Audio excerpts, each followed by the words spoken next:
When Stan's sister asked where the money went, he lied. Not because he was proud of what he'd done, because the truth sounded worse than theft. $30,000 had disappeared in less than a month. Money that wasn't supposed to move. Money people were already asking about. Money he had no way of replacing. And the strange part was this. Stan wasn't hiding a gambling addiction. He wasn't funding some secret lifestyle. He wasn't even trying to get rich. He was trying to help a woman who told him she loved him. If you met Stan at that point, you would have assumed he was guilty of something ugly. He stopped picking calls, stopped showing up around family, started flinching every time his phone buzzed. His sister thought he had stolen from the contribution money they were saving together. His cousin thought he had joined one of those fake online investment schemes. And Stan let them think that. Because admitting you've been manipulated by someone you've never even touched feels more humiliating than being called a thief. Her name was Favour. At least, that's the name he knew her by. They met online in the most boring way possible. No dramatic love story. No movie moment. Just a reply to an Instagram story. Then another. Then a joke.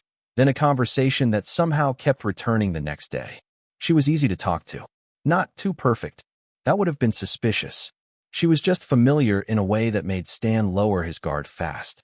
She remembered little things. Asked how his day went. Knew when to disappear just long enough to be missed, then come back warmer than before. And if you've ever been lonely for long enough, you know how dangerous that can be. Because attention doesn't feel like a warning sign when you're starving for it. It feels like relief.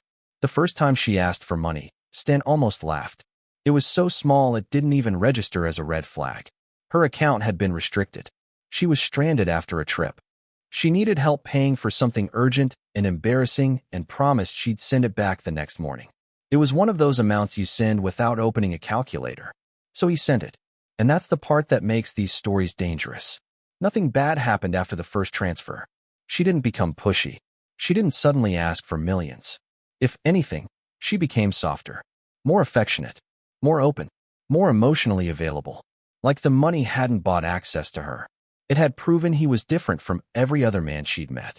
And Stan, like a lot of people would, mistook that for intimacy.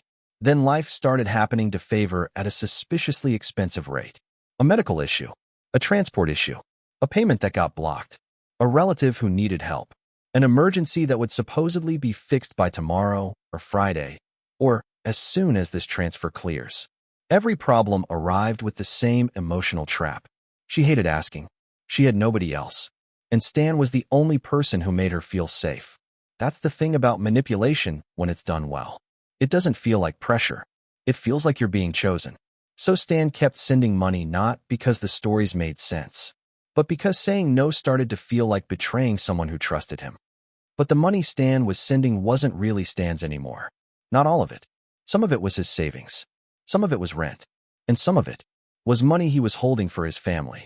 Small contributions, shared funds, money that had an actual purpose and actual owners, and absolutely no business disappearing into a stranger's problems. That's when this stopped being embarrassing and became dangerous. Because now Stan wasn't just trying to protect a relationship. He was trying to cover a hole. And once you're sending money to cover the damage from the money you already sent, you're not in love anymore.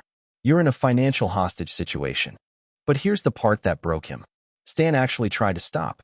One night, after checking his account balance for the 5th time, he told Favour he couldn't do it anymore.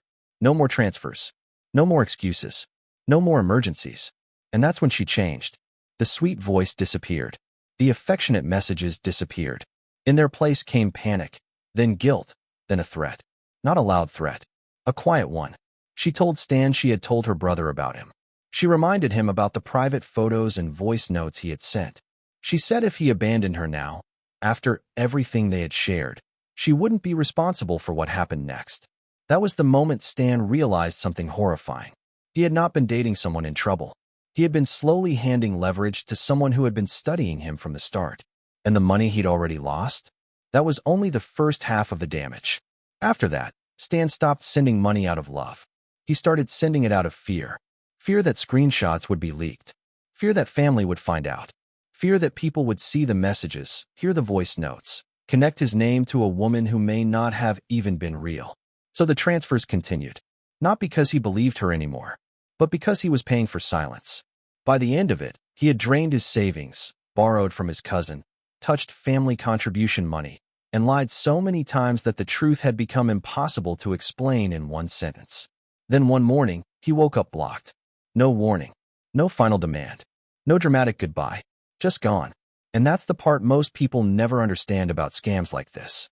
The money is only the visible wound. The deeper damage is what the victim does to themselves while trying to keep the whole thing from collapsing. The lies, the borrowing, the panic, the terrible decisions made after the first terrible decision because admitting the truth feels even more expensive than the money already gone. Stan didn't lose everything because he was foolish.